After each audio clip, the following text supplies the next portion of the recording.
अस्सलाम वालेकुम नाजरीन, अवामी तनाज़ुर के नए ब्लॉग के साथ मैं हूं खालिद भट्टी। आज के इस ब्लॉग में हम बात करेंगे पंजाब में सैलाब की सूरत हाल के हवाले से। इस वक्त ताज़ा तरीन सूरत हाल क्या है, दरिया रावी, चिनाब, झेलम और सतलुज के हवाले से आपको जो ताज़ा तरीन सूरत हाल है वो उससे आपको आगाह करने की कोशिश करेंगे। और ये भी देखने की कोशिश करेंगे कि सैलाब से जिन जिन इलाकों में नुकसान हुआ है, जहाँ पानी आया है, वहाँ लोगों की क्या हालत है, क्या वहाँ से पानी उतर रहा है, लोग घरों को वापस जा रहे हैं या अभी तक वो इमदादी जो कैंप हैं वहाँ पर मुकीम है। इस सारी सूरत हाल के ऊपर आज हम बात करेंगे और क्या इसके बाद कोई और रेला भी आ सकता है, इसके हवाले से भी जो है वो आज के ब्लॉग में हम बात करेंगे कि कौन सा दरिया है जहाँ पर पानी का नया रेला जो है वो आ सकता है और जिसके नतीजे में सैलाबी सूरत हाल जो है वो पैदा हो सकती है। और जो ऑलरेडी सैलाब आया हुआ है पंजाब के तीनों बड़े दरियाओं में, वहाँ वो इस वक्त कहाँ पे है और कहाँ से गुजर रहा है और वहाँ की सूरत हाल क्या है, इसके हवाले से, और अब तक कितना नुकसान हुआ है, कितने गांव जो हैं वो पानी में डूबे हैं, कितने गांव मुतासर हुए हैं, कितने लोग जो हैं वो रेस्क्यू हुए हैं, इस सारे के ऊपर आज के इस व्लॉग में हम बात करेंगे। इससे पहले कि हम आगे बढ़ें, आपको तफसीलात फराहम करें, आपसे गुजारिश है कि अगर आपने हमारा चैनल अवामी तनाज़ुर अभी तक सब्सक्राइब नहीं किया तो इसको सब्सक्राइब कर लें। आपको वीडियो पसंद है इसको शेयर करें, लाइक करें और महज़ब अंदाज से अपनी राय का इजहार करें। बेल आइकॉन जरूर दबा दें, टली जरूर खड़का दें ताकि नया व्लॉग आपको बर वक्त मिल सके। अब हम बढ़ते हैं अपने आज के मौजू की तरफ। पंजाब के तीन दरिया गुज़श्ता एक हफ्ते से ज़्यादा हो गया बिखरे हुए हैं। तीनों दरियाओं में सतलुज, चनाब, रावी के अंदर बड़े रेले जो हैं वो गुजरे हैं, कुछ जगहों से वो गुजर चुके हैं। हमने आपको पहले भी बताया था कि ये अब इस वक्त जो सूरत हाल है वो ये है कि दरियाए झेलम, दरियाए चनाब और दरियाए रावी का जो रेला है वो दरियाए इस वक्त हेड त्रीमू की तरफ बढ़ रहा है।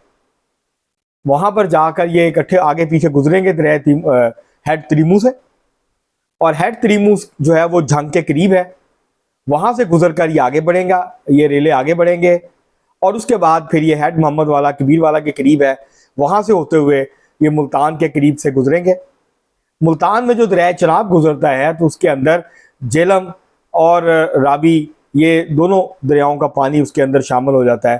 तो उसके नतीजे में जो पानी है अगर पहले से मौजूद हो दरिया चनाब में तो उसका जो है वॉल्यूम जो है, हुजम जो है वो बढ़ जाता है पानी का, और रेला जो है वो ज़्यादा शिद्दत इख्तियार कर लेता है। तो इस वक्त मुल्तान और मुजफ्फरगढ़ में एमरजेंसी की कैफियत है, क्योंकि जब भी मुल्तान को ख़तरा होता है तो मुजफ्फरगढ़ की तरफ जो है वो 2 या 3 जगह से जितनी ज़रूरत हो बंद को तोड़ दिया जाता है और फिर पानी जो है वो मुजफ्फरगढ़ की आबादियों में और बस्तियों में जो है वो दाखिल हो जाता है एक साइड से। तो आप देखते हैं कि कहाँ पे, क्योंकि जगह मखसूस होती है हर जगह के ऊपर कि कहाँ से बंद तोड़ना है, तो वहीं से बंद को जो है वो तोड़ा जाता है। अब अगर हम बात करें तो ये जो रेले थे ये तबाही मचाते हुए नारोवाल, वज़ीराबाद, सियालकोट, उसके बाद फिर ये नीचे के जो इलाके हैं हाफजाबाद और उनके मुहल्का इलाके, रावी वहाँ से और लाहौर से वो गुजर गया है। लाहौर शहर में ज़्यादा नुकसान नहीं हुआ, जो आबादी दरिया के अंदर है वहाँ पे थोड़ा बहुत नुकसान हुआ है। जो हाउसिंग सोसाइटीज़ बनी हुई हैं इलीगल, क्योंकि आप दरिया में इतनी अंदर जाके बेड में हाउसिंग सोसाइटी नहीं बना सकते, तो 4 ब्लॉक जो हैं वो पार्क व्यू हाउसिंग सोसाइटी के वो मुतासर हुए हैं, वहाँ पानी आया और अच्छा खासा पानी आया है। इस तरह रूडा जो रूरल जो रावी अर्बन डेवलपमेंट अथॉरिटी है उसकी जो हाउसिंग सोसाइटीज़ थी वो भी पानी के अंदर डूबी हैं और वहाँ अब पानी का राज है। दरिया रावी से प्लॉट बना के जो ज़मीन छीनने की कोशिश की गई थी दरिया रावी ने वो वापस छीन लिए। तो ये तो वो इलाके हैं। अब हाफजाबाद में गुजरांवाला के इलाके हैं, नारोवाल, सियालकोट, ये जो मुहल्का इलाके हैं वहाँ पर अब पानी तो गुजर गया है, लेकिन अब वहाँ पर कई जगह पे पानी अभी मौजूद है, कहीं 5 फुट है, कहीं 4 फुट है, कहीं 6 फुट है। जहाँ पानी मौजूद है वहाँ मुश्किलात ये हैं कि लोग अपने घरों को वापस नहीं जा सकते। जहाँ से पानी उतरना शुरू हो गया, अब लोगों ने, जैसे वज़ीराबाद और इर्द गिर्द के लोग हैं तो और नारोवाल के कुछ इलाके हैं, तो वहाँ पे लोगों ने अब घरों में वापस जाना शुरू कर दिया। अब जो कच्चे घर थे वो गिर गए और जो ज़्यादा अच्छे मकान नहीं बने हुए थे वो डैमेज हुए, फसलें तबाह हो गई हैं। अब ये जो लोग हैं, ये जो गांव हैं, अब तक PDMA के मुताबिक, पंजाब और पंजाब हुकूमत के मुताबिक 2200 देहात जो हैं पंजाब के वो मुतासर हो चुके हैं। इसका मतलब है लाखों लोग अब तक मुतासर हो चुके हैं। उनमें से 7.5 लाख से ज़्यादा लोगों को जो है वो रेस्क्यू कर लिया गया और उनको रेस्क्यू करके महफूज मकामात पर पहुँचा दिया गया। 30 से ज़्यादा अमवात अब तक हो चुकी हैं, जिसमें लोग करंट लगने से हलाक हुए हैं, सांप के काटने से जो है लोगों की जानें गई हैं, कुछ जो है वो पानी में डूबे हैं।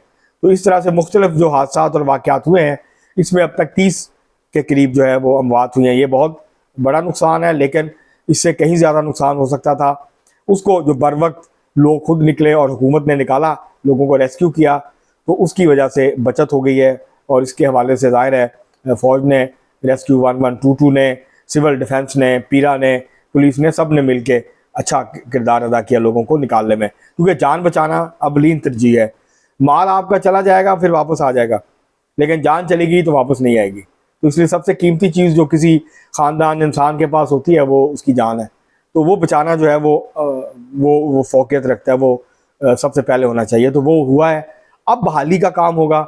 अब लोगों को आपने रेस्क्यू कर लिया है, अब आपने जितने दिन वो कैंपों में हैं उनको बुनियादी चीज़ें फराहम करनी है। मसला यह है कि हुकूमत ने सब कुछ छोड़ा हुआ है ज़िला इंतज़ामिया पे, मुख्तलिफ इदारों के ऊपर, महकमों के ऊपर, और हमारे यहाँ नीचे लोगों को काम करने की आदत नहीं है। वो अपने आप को मालिक समझते हैं, आका समझते हैं, वो हुक्मरान, वो समझते हैं कि हम लोगों पे हुक्मरानी करने के लिए पैदा हुए हैं। दफ्तरों में बैठ के जो क्लर्क्स हैं, हेड क्लर्क्स हैं, इस तरह के जो लोग हैं, ये लोग कभी निकलते ही नहीं है दफ्तरों से बाहर।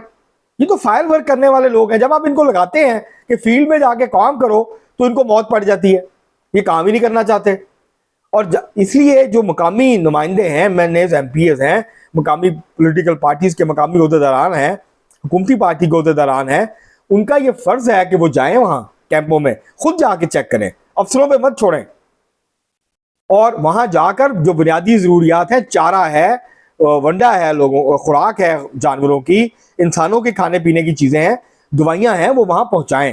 ख़ास तौर पे सांप के काटने की वैक्सीन और जो स्किन एलर्जी की दवाइयाँ हैं और पेट की जो दवाइयाँ हैं, ये 3 जो है ये प्रायोरिटी पे उन कैंप्स के अंदर मौजूद होनी चाहिए। जाहिर है जो क्लिनिक्स ऑन व्हील हैं वो महदूद हैं, लेकिन जहाँ जहाँ वो हैं जाहिर है वहाँ पे वो लोगों को मेडिकल एड जो है वो प्रोवाइड कर रहे हैं। तो ये चीज़ें हुकूमत को मुसलसल देखने की ज़रूरत है, सिर्फ ब्यूरोक्रेसी में छोड़ने की ज़रूरत नहीं है। MNAs, MPs, जो मकामी साहबका नाज़म्स हैं, चेयरमैन हैं और अहदेदारान हैं, वो वहाँ जाएँ, कैंप्स के अंदर जाएँ, लोगों के साथ खड़े हों जाके। ये वक्त होता है, सियासी जमातें जो हैं वो कोई तबलीगी जमातें तो नहीं अल्लाह अल्लाह करती हैं, वो होती इसलिए हैं, वो वोट लेने के लिए तो नहीं है ना सिर्फ कि हमने इक़्तिदार में आना है। सियासी जमातें अपने अवाम दोस्त होने का सबूत देते हैं अपने अमल से, अपने किरदार से। जब लोग मुश्किल में हैं, उनकी मुश्किल में उनके साथ खड़े हों, उनकी जितनी हेल्प कर सकते हैं, उनकी मदद कर सकते हैं, वो करें। हाँ, शिकायत आ रही हैं क्योंकि सतलुज ने जो है वो बहावलपुर की तरफ और भावनगर की तरफ जो है वो नुकसान किया है, लोधरा की तरफ। उसके अलावा गंडा सिंह कसूर का जो एरिया है वहाँ जगह जगह से बंद टूटे हैं। तो उसकी वजह से अब सूरत हाल ये है कि ये रेला अब बढ़ रहा है, ये अब साहिवाल की तरफ जाएगा। दरिया रावी का रेला यहाँ से गुजर के हेड त्रिमू से साहिवाल क्या रुख करेगा, उकाड़ा साहिवाल। उसके बाद चनाब जो है ये अब रुख करेगा हेड त्रिमू से गुजरने के बाद, अब ये रुख करेगा आगे, चिन्नौर से गुजर गया, अब ये आगे जाएगा और ये कबीर वाला और इस तरफ से मुल्तान से होता हुआ मुजफ्फरगढ़ फिर आगे जाएगा। और इसी तरह जो सतलुज है वो बहावलपुर और भावनगर और अन्य इलाकों से होता हुआ आगे जाएगा। हेड पाइनर पे ये इकट्ठे हो जाएंगे, वहाँ एक सुपर फ्लड का रेला जो है वो बनेगा। वो हो सकता है 10 लाख क्यूसेक का हो, 11 या 12 लाख क्यूसेक का हो। वो फिर कच्चे के जो इलाके हैं वहाँ पे लोगों को डुबोएगा। तो ये इस वक्त सूरत हाल है। जहाँ जहाँ से सैलाब गुजर गया है, दूसरा रेला आने का सतलुज में इम्कान है, क्योंकि उसके जो कैचमेंट एरिया है इंडिया में, वहाँ बारिशें हुई हैं, उसके नतीजे में वहाँ से दोबारा पानी आ सकता है। लेकिन रावी का पानी अब बहुत नीचे उतर गया है। लाहौर में इस वक्त 80,000 क्यूसेक के करीब जो है वो पानी गुजर रहा है, जो कि खतरे की अलामत जो है वो नहीं है। तो जो डैमेज होना था वो हो गया। अब अगले इलाकों से को मैक्सिमम जो है वो लोगों को रेस्क्यू करने की ज़रूरत है, लोगों को बुनियादी ज़रूरियात ज़िंदगी फराहम करने की ज़रूरत है, खुराक, इंसानों को अद्वियात और इसके साथ साथ जानवरों को जो है वो चारा और जो खुराक है उनकी वो उनको प्रोवाइड करने की ज़रूरत है। और पंजाब हुकूमत को, ज़िला इंतज़ामिया को, MNAs, MPs को, मकामी जो लोग हैं, मकामी जो फलाही तंजीमें हैं, इनको मिल के इस काम को करने की ज़रूरत है ताकि कोई भूख से ना मरे। अब अगर आपने सैलाब से बचा लिया है तो आपने उनको भूख से भी बचाना है, बीमारियों से भी बचाना है, और उनको जो है ताकि वबाई अमराज ना फैलें, उसके नतीजे में फिर ज़्यादा नुकसान होता है लोगों को। तो अब ये रेला अभी पंजाब से निकले नहीं है, ये पंजाब में अभी 3-4 दिन मज़ीद रहेंगे उसके बाद फिर आगे जाएंगे और जैसे जैसे आगे बढ़ेंगे हम आपको इसके हवाले से जो ताज़ा तरीन सूरत हाल है उससे आगाही देते रहेंगे। अब तक के लिए इतना ही, बहुत शुक्रिया।